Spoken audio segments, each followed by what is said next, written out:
नमस्कार बंधुगण हूँ अनिल कुमार प्रधान आपण मानक मोर learn social studies YouTube channel को स्वागत जनाऊँ।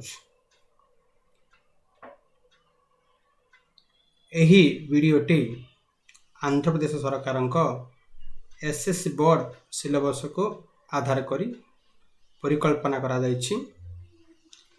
विद्यालयर छात्र छात्री मानक दृष्टि रखी ए वीडियोटी प्रस्तुत करा जायछि।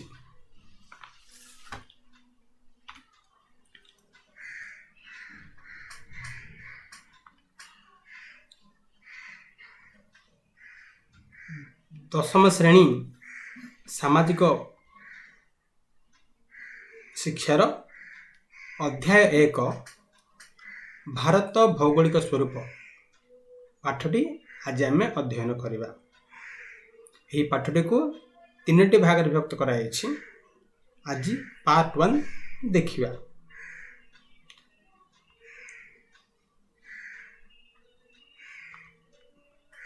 आज यही वीडियोर आलोचना विषय गुड़िक है भारतर अवस्थिति, भारतर प्रामाणिक समय, भारतर सीमा व पड़ोसी देश गुड़िक, भूतात्विक पृष्ठभूमि, भारतर मुख्य भौगोलिक स्वरूप गुड़िक आज अध्ययन करवा। प्रथमे देखिए भारतर अवस्थिति। भारत केउठारे अवस्थित? यह पृथ्वीर उत्तर गोलार्धरे अवस्थित। देशर मुख्य भूभागटी 8 डिग्री 4 मिनिट ठारू 37 डिग्री 6 मिनिट उत्तर अक्षांश एवं 68 डिग्री 7 मिनिट ठारू 97 डिग्री 25 मिनिट पूर्व द्राघिमा मध्य अवस्थित। भारतर क्षेत्रफल 32.87 लाख वर्ग किलोमीटर। यह आयतन रे पृथ्वीर 7म बृहत्तम देश अटे। भारत एक विशाल देश। वर्तमान यह पृथ्वीर सर्वबृहत गणतांत्रिक देश। यार इतिहास रचना रे भौगोलिक अवस्था गुरुत्वपूर्ण भूमिका ग्रहण करिछि। एबे हम देखिए भारतर अवस्थिति पृथ्वी मानचित्र रे। देखंतु यह पृथ्वी मानचित्र। एथिरे 7 गोटी महादेश और 5 गोटी महासागर देखिए पाइब। पृथ्वीर समान मध्य भाग रे जो रेखाटी अच्छी से रेखाटीर नाम है 0 डिग्री अक्षांश और विषुव रेखा। यही विषुव रेखाटी पृथ्वी को समान 2 भाग विभक्त करुछि। यही विषुव रेखार ऊपर को जो अंशटी अच्छी ताकू आमे कहिबा उत्तर गोलार्ध एवं ए विषुव रेखार निम्न को जो अंशटी अच्छी ताकू आमे कहिबा दक्षिण गोलार्ध। अर्थात भारत संपूर्ण उत्तर गोलार्ध रे अवस्थित एवं यह एशिया महादेश रे अछि। को महादेश अछि? एशिया महादेश रे भारत रहिछि। एशिया महादेश रो दक्षिण भाग रे, एशिया महादेश रो दक्षिण मान निम्न भाग रे भारत अवस्थित।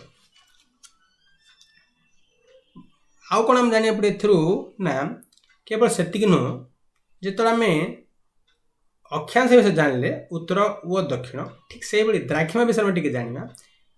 ए जो गाल देखा होछ एला 0 डिग्री द्राघिमा बा मूल द्राघिमा।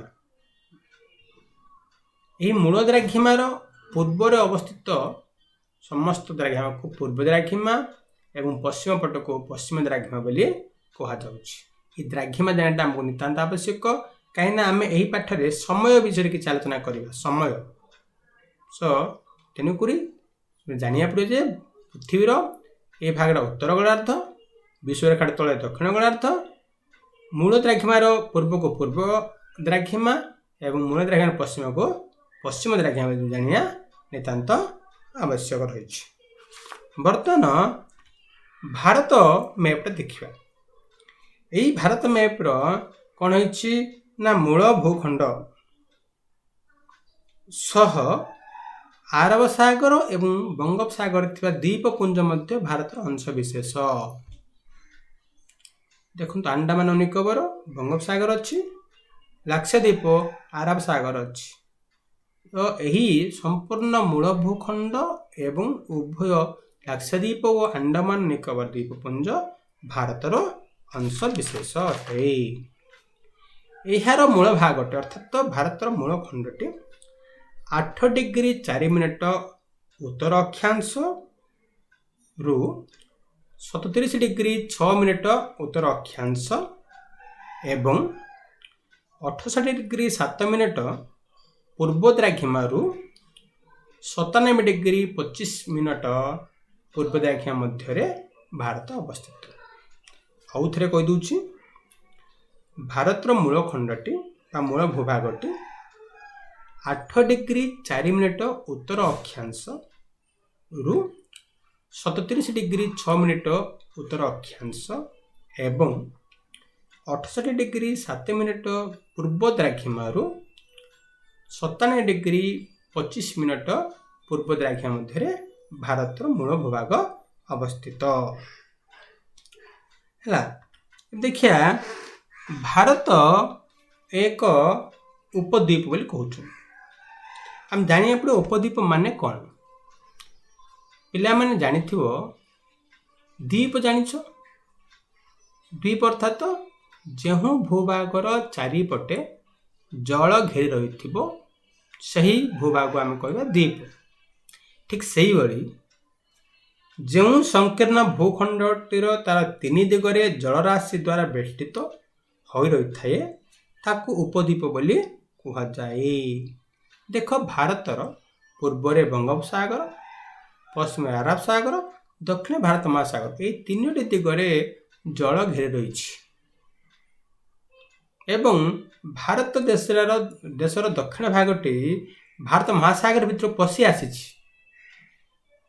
आम कौन जाने ना जो भूभाग भारतर 3 पटे जल थिबा जोग्य भारत एक उपद्वीप अटे बुझिपार भारतर दक्षिण भागटा कौन ना समुद्र आड़ को लंबी आसी यार 3 पटे जल द्वारा घेरी रही। एबे हम देखिया भारतर सबुठ दक्षिणतम अंचलटा होची देखा अंचलटा ए नाम है अंडमान निकोबर द्वीपर अवस्थित इंदिरा पॉइंट कौन सा इंदिरा पॉइंट यही इंदिरा पॉइंट बंगोपसागर अवस्थित अंडमान और निकोबर द्वीपर रही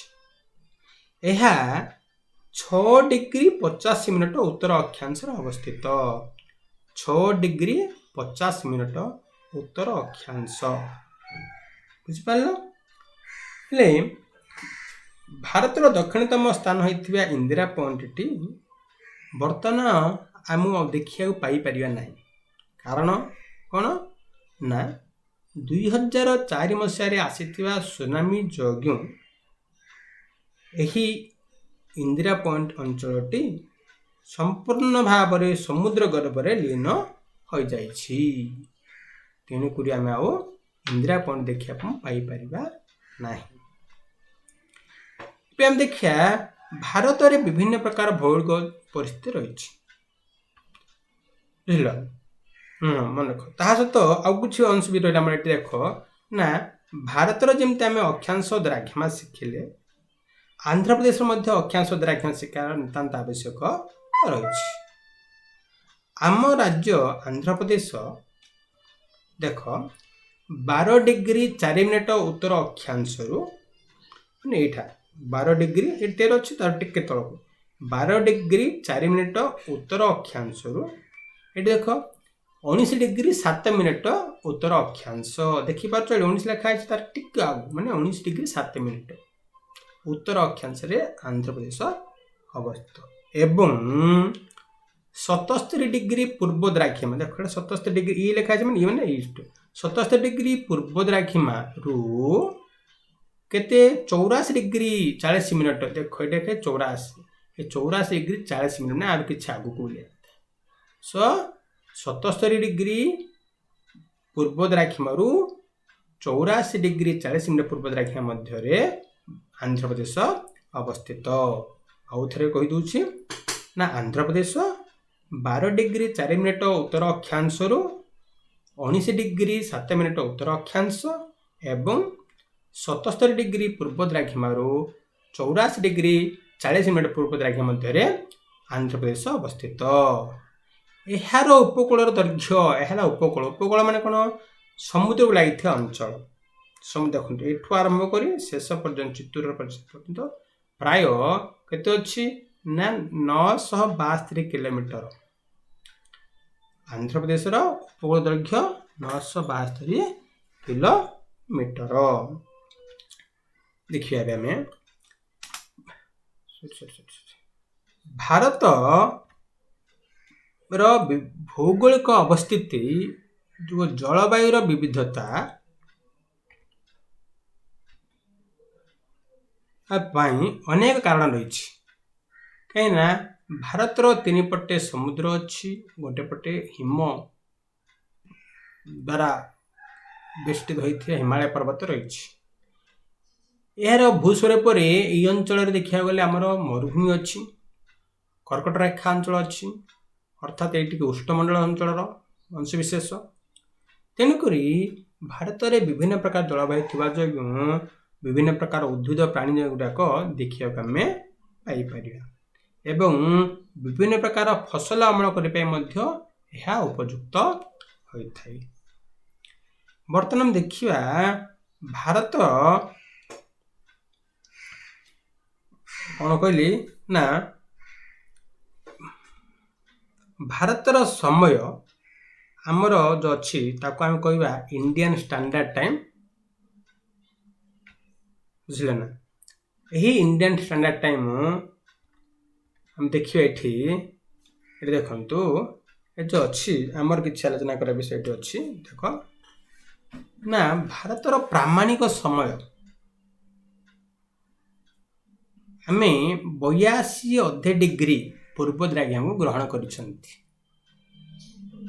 यार कारण कौन माने भारतर पश्चिम भाग और पूर्व भाग मध्यर जो दूरता अच्छी अक्षांशगत दूरता बा द्राघिमा दूरता यह द्वारा आमको समय प्राय 2 घंटा व्यवधान रही।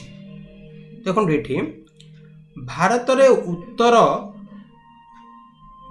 उत्तर रे जम्मू और काश्मीर ठारू दक्षिण रे तमिलनाडु कन्याकुमारी एवं पश्चिम रे गुजरात कच्छ उपकूल ठारू पूर्व रे अरुणाचल प्रदेश लंजू पर्यंत यह विस्तृत जम्मू काश्मीर टू कन्याकुमारी गुजरात कच्छ टू अरुणाचल प्रदेश लंजू यह भारतर पूर्वतम उत्तरतम दक्षिणतम पश्चिम पूर्वतम अंचल भारतर उत्तर और दक्षिण प्रांत मध्य अक्षांशगत दूरता यह दक्षिण एवं उत्तर अच्छी यही मध्य अक्षांशगत दूरता प्राय 30° रही। ठीक से पश्चिमतम और पूर्वतम अंचल मध्य 30° द्राघिमा व्यवधान रही। यही व्यवधान सह आम देखिया यार दैर्घ्य केते यार उत्तर दक्षिण दिगर दैर्घ्य उत्तर जम्मू काश्मीर ठारू कन्याकुमारी मध्य दूरता है 3214 किलोमीटर केते 3214 किलोमीटर एवं पश्चिम व पूर्व मध्य दूरता है 2933 किलोमीटर 2933 किलोमीटर। भारतर जो अच्छी समस्या पश्चिम व पूर्व मध्य जो 30° अच्छी ये 30° माने प्राय 2 घंटा समय व्यवधान रोचे। भारतर सर्वप्रथम अरुणाचल प्रदेश अंचल सूर्य उदय हुए। यही अरुणाचल प्रदेश सूर्योदय हबार 2 घंटा समय ପରେ ପଶ୍ଚିମତମ ଅଞ୍ଚଳ ହୋଇଥିବା ଗୁଜରାଟର କଚ୍ଛ ଉପକୂଳରେ ସୂର୍ଯ୍ୟୋଦୟ ହୋଇଥାଏ। ଅର୍ଥାତ୍ ମନେକର ସକାଳୁ 5 ଘଣ୍ଟା ସମୟରେ ଅରୁଣାଚଳ ପ୍ରଦେଶରେ ସୂର୍ଯ୍ୟୋଦୟ ହେଲେ ସକାଳ 7 ଘଣ୍ଟା ସମୟରେ ଗୁଜରାଟରେ ସୂର୍ଯ୍ୟୋଦୟ ହୋଇଥାଏ।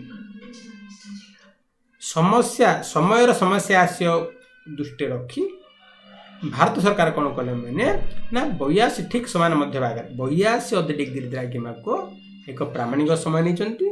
ସେହି ସମୟକୁ ସମସ୍ତ ରାଜ୍ୟ ଗୁଡ଼ିକ ଅନୁସରଣ କରୁଛନ୍ତି, ଯାହାଦ୍ୱାରା କୌଣସି ପ୍ରକାର ଅସୁବିଧା ହୁଏ ନାହିଁ।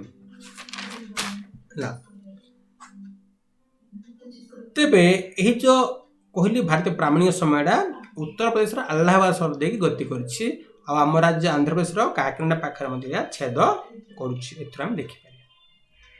ତା ସହିତ ତୁମେମାନେ ଆଉ ଗୋଟେ କଥା ଲକ୍ଷ୍ୟ କରିବ, 23 ଅଧେ ଡିଗ୍ରୀ ଉତ୍ତର ଅକ୍ଷାଂଶ, ଏ ଦେଖନ୍ତୁ ଏ ଯେଉଁ ଗାଡ଼ା ଅଛି, এই ଗାର ନାଁ ହେଲା କର୍କଟ ରେଖା। ଅର୍ଥାତ୍ ଏହି କର୍କଟ ରେଖା ଭାରତକୁ ସମାନ 2 ଭାଗରେ ବିଭକ୍ତ କରୁଛି। କର୍କଟ ରେଖା କ'ଣ କରୁଛି? ଭାରତକୁ ସମାନ 2ଟି ଭାଗରେ ବିଭକ୍ତ କରିଦେଉଛି। এই ଆମେ ଯେଉଁ କହିବା ଯେଉଁ ଭାରତୀୟ ପ୍ରାମାଣିକ ସମୟ ବା ତାକୁ ଇଂରାଜୀରେ କହନ୍ତି IST, ମାନେ I ମାନେ ଇଣ୍ଡିଆନ୍, S ମାନେ ଷ୍ଟାଣ୍ଡାର୍ଡ, T ମାନେ ଟାଇମ୍, ଇଣ୍ଡିଆନ୍ ଷ୍ଟାଣ୍ଡାର୍ଡ ଟାଇମ୍। ଏହି Indian standard ଟାଇମ୍ଟି Greenwich mean time ମାନେ GMT, G ମାନେ ଗ୍ରୀନୱିଚ୍, M ମାନେ ମିନ୍, T ମାନେ ଟାଇମ୍। ସୋ ଏହି ଭାରତୀୟ ପ୍ରାମାଣିକ ସମୟ ବା IST ଗ୍ରୀନୱିଚ୍ ମିନ୍ ଟାଇମ୍ ଠାରୁ 5 ଘଣ୍ଟା 30 ମିନିଟ୍ ଆଗୁଆ ରହିଥାଏ। ଏବେ ବର୍ତ୍ତମାନ ଦେଖିବା ସମୟ କାହିଁକି ଆଗୁଆ ରହିଲା, କେତେ ସମୟ ଆଗୁଆ ରହିଲା, 5 ଘଣ୍ଟା ଅଧେ କାହିଁକି ରହିଲା, ଆମେ ବର୍ତ୍ତମାନ ଦେଖିବା। ଏବେ ଦେଖ, ଏଇଟା ହେଲା ପୃଥିବୀର ସମୟ ମଣ୍ଡଳ ଗୁଡ଼ିକ ଦେଖାଯାଇଛି। ପୃଥିବୀକୁ 24 ଗୋଟି ସମୟ ମଣ୍ଡଳରେ ବିଭକ୍ତ କରାଯାଇଛି। ପ୍ରତ୍ୟେକ ସମୟ ମଣ୍ଡଳକୁ 15 ଡିଗ୍ରୀ ଦ୍ରାଘିମା ନିଆଯାଇଛି। ଅର୍ଥାତ୍ ସୂର୍ଯ୍ୟଙ୍କୁ 1 ଡିଗ୍ରୀ ଦ୍ରାଘିମା ଗତି କରିବା ପାଇଁ 4 ମିନିଟ୍ ସମୟ ଲାଗିଥାଏ। 1 ଡିଗ୍ରୀ ଗତି କରିବା ପାଇଁ ସମୟ ଲାଗେ 4 ମିନିଟ୍ ସମୟ ଲାଗିଥାଏ। 15 ଡିଗ୍ରୀ ଗତି କରିବା ପାଇଁ 1 ଘଣ୍ଟା ଲାଗେ। ତେଣୁକରି ପୃଥିବୀରେ 24 ଗୋଟି ମଣ୍ଡଳ ଅଛି। ସୋ ପ୍ରତ୍ୟେକ ମଣ୍ଡଳକୁ 15 ଡିଗ୍ରୀ ଦ୍ରାଘିମା ପ୍ରାମାଣିକ ଭାବେ ଗ୍ରହଣ କରାଯାଇଛି। ବର୍ତ୍ତମାନ ଦେଖିବା ଏଇ 0 ଡିଗ୍ରୀ ଦ୍ରାଘିମା ବା ଯାହାକୁ ଆମେ କହିବା ଗ୍ରୀନୱିଚ୍ ମିନ୍ ଟାଇମ୍, ଏହା କ'ଣ ହେଇଛି ମାନେ ଲଣ୍ଡନ ସହର ଦେଇ ଗତି କରିଛି। ଏହି ଗ୍ରୀନୱିଚ୍ ମିନ୍ ଟାଇମ୍ 0 ଡିଗ୍ରୀର ପୂର୍ବରେ ଥିବା ଅଞ୍ଚଳ ଗୁଡ଼ିକ ବା ଦେଶ ଗୁଡ଼ିକର ସମୟ ଆଗୁଆ ରହିବ ଏବଂ 0 ଡିଗ୍ରୀ ଦ୍ରାଘିମାର ପଶ୍ଚିମରେ ଥିବା ଦେଶ ଗୁଡ଼ିକ ବା ଅଞ୍ଚଳ ଗୁଡ଼ିକର ସମୟ ପଛୁଆ ରହିବ। ତେଣୁକରି ମାଇନସ୍ ଲେଖା -3, -6, -7, -9 ରଖାଯାଇଛି। ଏପଟେ ଦେଖନ୍ତୁ ପ୍ଲସ୍ 1, 2, 3, 4, 3 ଅଧେ 4 ଅଧେ, ସେମିତି ଭାରତର 5 ଅଧେ ଆମେ ଆଗୁଆ। ଅର୍ଥାତ୍ GMT ଠାରୁ IST 5 ଘଣ୍ଟା 30 ମିନିଟ୍ ଆଗୁଆ ଅଟେ। ବର୍ତ୍ତମାନ ଆମେ ଗଣିତ କରି ଦେଖିବା। ଭାରତର ପ୍ରାମାଣିକ ଦ୍ରାଘିମା ହେଲା 82 ଡିଗ୍ରୀ 30 ମିନିଟ୍, ଅର୍ଥାତ୍ 82 ଅଧେ ଡିଗ୍ରୀ। ଆମେ ଜାଣିଛନ୍ତି ଯେ 1 ଡିଗ୍ରୀ ଦ୍ରାଘିମା ଗତି କରିବା ପାଇଁ ସୂର୍ଯ୍ୟଙ୍କୁ 4 ମିନିଟ୍ ସମୟ ଲାଗେ। ଅର୍ଥାତ୍ 82 ଅଧେ ଡିଗ୍ରୀ ଦ୍ରାଘିମା ଗତି କରିବା ପାଇଁ ସୂର୍ଯ୍ୟଙ୍କୁ କେତେ ସମୟ ଲାଗିବ ନା 82.5 × 4 ବା 4 ମିନିଟ୍ କଲେ ଆମକୁ ଆସିବ କେତେ ନା 330 ମିନିଟ୍। ଆମେ ଜାଣିଛନ୍ତି ଯେ ପ୍ରତି ଘଣ୍ଟାକୁ 60 ମିନିଟ୍। ତେବେ 330 ମିନିଟ୍ ଇଜ୍ ଇକ୍ୱାଲ୍ ଟୁ 5 ଘଣ୍ଟା 30 ମିନିଟ୍। ଭାରତ ପ୍ରାମାଣିକ ସମୟ ଗ୍ରୀନୱିଚ୍ ପ୍ରାମାଣିକ ସମୟ ଠାରୁ 5 ଘଣ୍ଟା ଅଧେ ଆଗୁଆ ଅଛି। ଏହା ଆମର ଗଣନା କୁହାଯାଉଛି। ହେଲା, ବର୍ତ୍ତମାନ ଦେଖିବା ଭାରତର କେଉଁ କେଉଁ ରାଜ୍ୟ ଦେଇ ସେଇ କର୍କଟ ରେଖାଟି ଗତି କରୁଛି। ଆମେ ଜାଣିଛନ୍ତି ଯେ କର୍କଟ ରେଖା 23 ଅଧେ ଡିଗ୍ରୀ ଉତ୍ତର ଅକ୍ଷାଂଶରେ ଅବସ୍ଥିତ।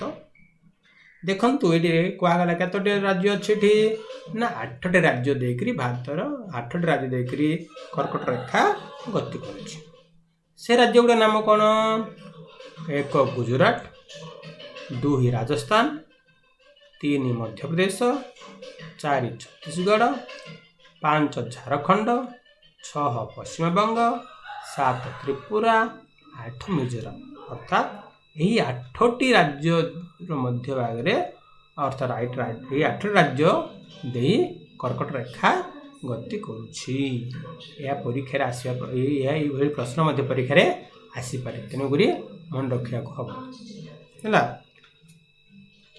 तापर देखिए आम जहाँ सब पढ़ी टिके पुनरावृत्ति करिया जहाँ एबे सब देखिल वीडियोटा कौन पुनरावृत्ति करिया ना भारतर पूर्व सीमांत और पश्चिम सीमांत में दूरता पूर्व और पश्चिम दूरता केते 2933 किलोमीटर भारतर उत्तर सीमांत और दक्षिण सीमांत मध्य दूरता उत्तर सीमांत एवं दक्षिण मध्य केते अछि 3214 किलोमीटर भारत में अवस्थित द्वीपपुंज गुड़िक कौन कौन अच्छी ना लक्षद्वीप द्वीपपुंज एवं अंडमान और निकोबार द्वीपपुंज रही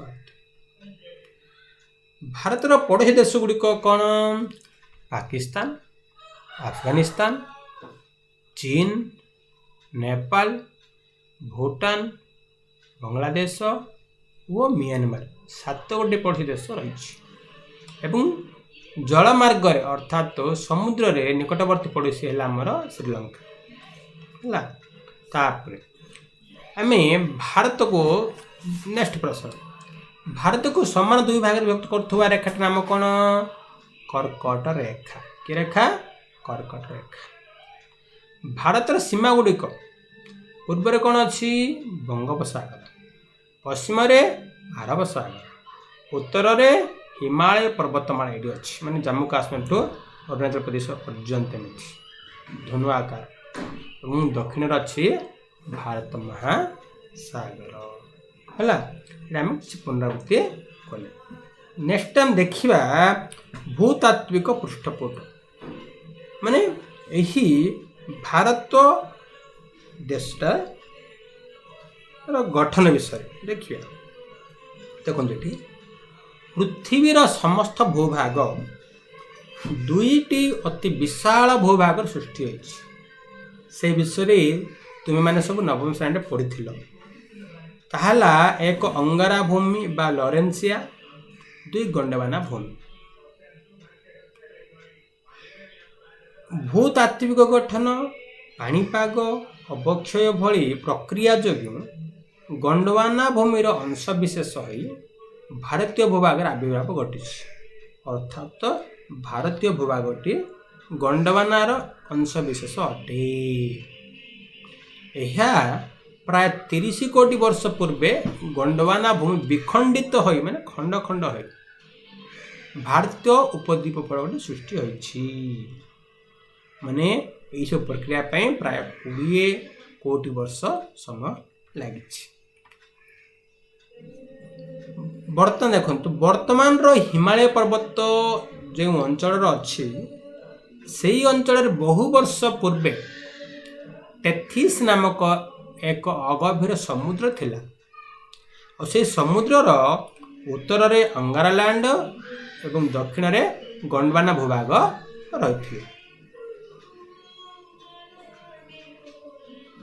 ताप देख भारतीय उपद्वीप फलकटी ईशान्य दिग गति करे माने ईशान्य माने उत्तर पूर्व ठीक सही समय यूरोपीय फलक निम्न दिग को गति कर आसुथिला यूरोपीय फलक अंगारा भूमिर अंशविशेष भारतीय फलक गंडवाना भूमिर अंशविशेष गंडवाना दक्षिण अच्छी एवं आमर अंगारा भूमि उत्तर अच्छी ये दुईटर चलन जोगु धक्का दे प्रबल संपीड़न बल जोगु भंगिला प्रक्रिया भंगिला माने भांग सृष्टि करिया प्रक्रिया जोगु पर्वत गुड़िक सृष्टि होइछि लक्ष लक्ष वर्ष धरी भूफलक गुड़िक धक्का द्वारा सृष्टि होता चाप जोगु भंगिल पर्वत सृष्टि होइछि।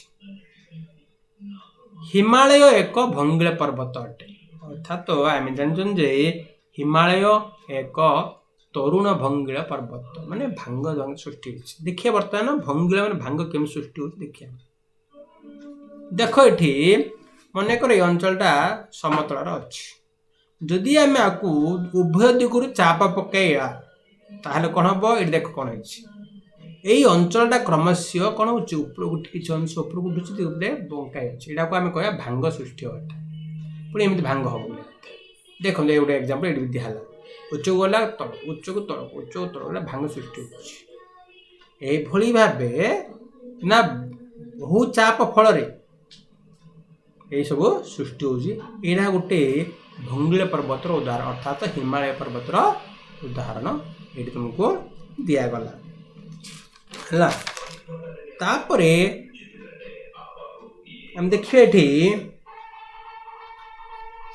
ना मुख्य भौगोलिक स्वरूप गुड़िक भारतर मुख्य भौगोलिक स्वरूप गुड़िक अर्थात भारतीय भूभाग को मुख्यतः 6 गोटी भाग में विभक्त कराई केतोटी भाग 6 गोटी से गुड़िक कौन एक हिमालय पर्वत 2 गांगेय सिंधु समतल भूमि 3 उपद्वीप मालभूमि 4 उपकूलवर्ती समतल भूमि 5 मरुभूमि 6 द्वीप समूह अर्थात भारतर 6 गोटी मुख्य भौगोलिक स्वरूप गुड़िक आम देखिए वर्तमान ये सब गुड़ाक भारत मानचित्र देखिए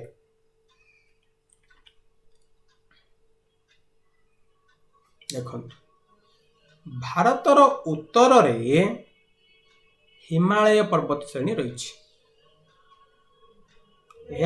जम्मू काश्मीर आरंभ कर अरुणाचल प्रदेश पर्यंत व्यापी रही हिमालय पर्वत जात होता सिंधु नदी एवं गंगा नदी वो तार शाखा उपशाखा नदी गुड़िक द्वारा जो पटुमाटी आसे से पटुमाटी द्वारा यही गांगेय सिंधु समतल भूमि सृष्टि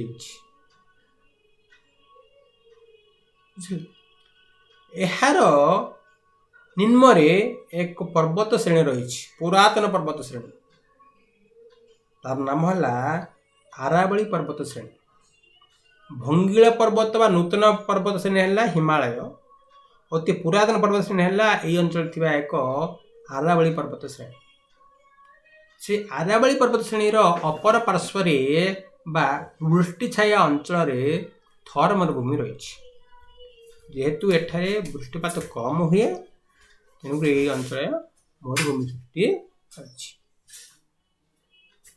यही गांगेय सिंधु समत अंचल निम्न भाग को दक्षिण को विंध्या और सतपुरा पर्वत श्रेणी रही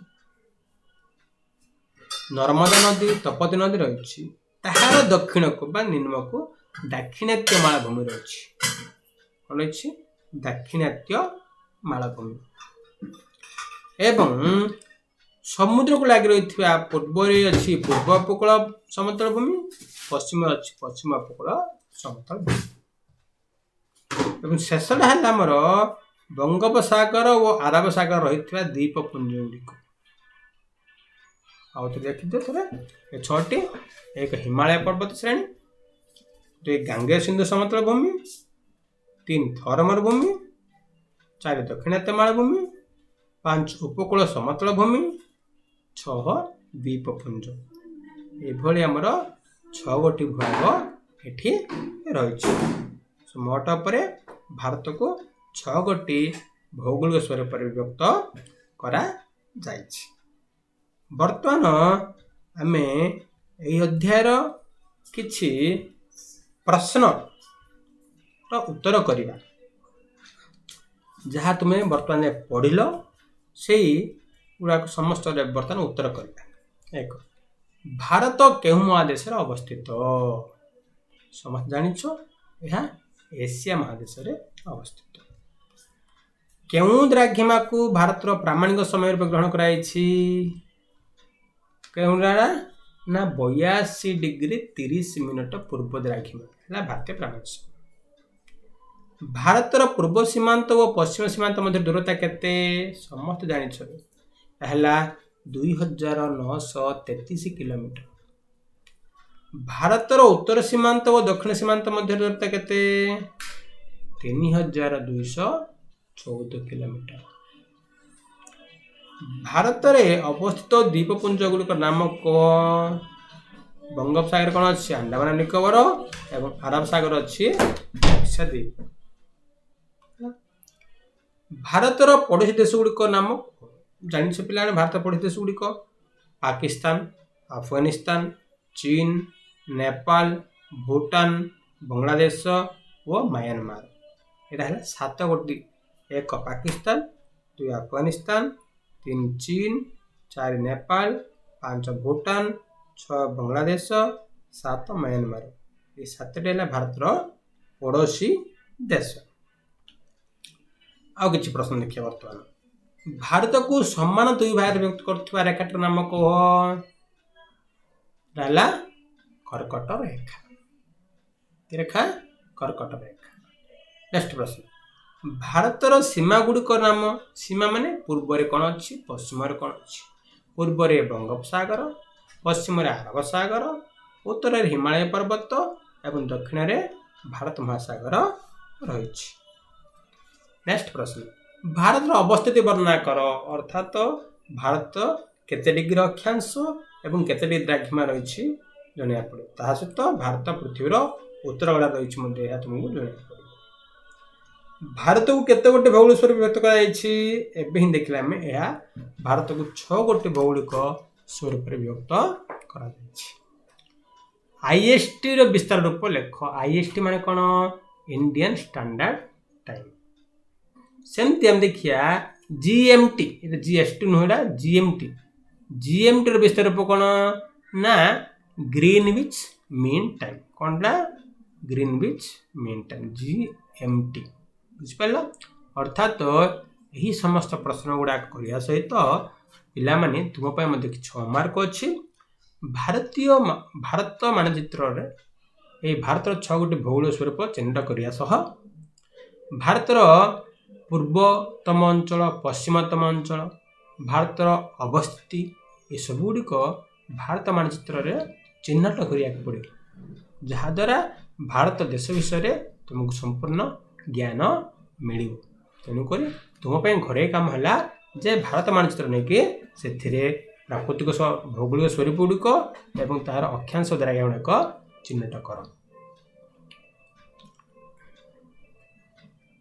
ସମସ୍ତେ ଏହି ଭିଡ଼ିଓଟିକୁ ଦେଖିଥିବା ଯୋଗୁଁ ମୁଁ ମୋର ଧନ୍ୟବାଦ ଅର୍ପଣ କରୁଛି। ଆଉ ଏହି ପାଠର ବଳକା ଭାଗଟି ଅର୍ଥାତ ପାର୍ଟ 2 ଓ ପାର୍ଟ 3 ମଧ୍ୟ ଅତି ଶୀଘ୍ର ଆସିବ। ତୁମେ ସମସ୍ତେ ଏହା ଦେଖିବାକୁ ଚାହୁଁଛ ତାହେଲେ ମୋର ଏହି ଚ୍ୟାନେଲକୁ ସବସ୍କ୍ରାଇବ୍ କରନ୍ତୁ, ଯାହାଦ୍ୱାରା ମୁଁ ନୂଆ ନୂଆ ଭିଡ଼ିଓ ପୋଷ୍ଟିଂ କଲେ ବା ଅପଲୋଡ଼ କଲେ ମୁଁ ସମସ୍ତଙ୍କୁ ନୋଟିଫିକେସନ୍ ଆସିବ, ତକ୍ଷଣ ତୁମେ ସେ ପାଠ ଗୁଡ଼ାକ ଦେଖିପାରିବ। ଧନ୍ୟବାଦ। ଆଉ ଆସନ୍ତା ପାର୍ଟ 2ରେ ଆମେ ହିମାଳୟ ବିଷୟରେ ଆଲୋଚନା କରିବା। ହିମାଳୟ ଗଙ୍ଗା ସିନ୍ଧୁ ସମତଳଭୂମିରେ। ସେଥି ପର୍ଯ୍ୟନ୍ତ ଆପଣମାନଙ୍କୁ ମୁଁ ବିଦାୟ ଦେଉଛି। ଜୟ ହିନ୍ଦ।